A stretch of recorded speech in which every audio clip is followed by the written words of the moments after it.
Собственно, это наша организация больница Эдова.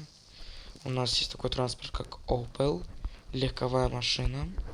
Вместимость 2 человека, предназначена для выезда на проверки, на выезд на дом к больным.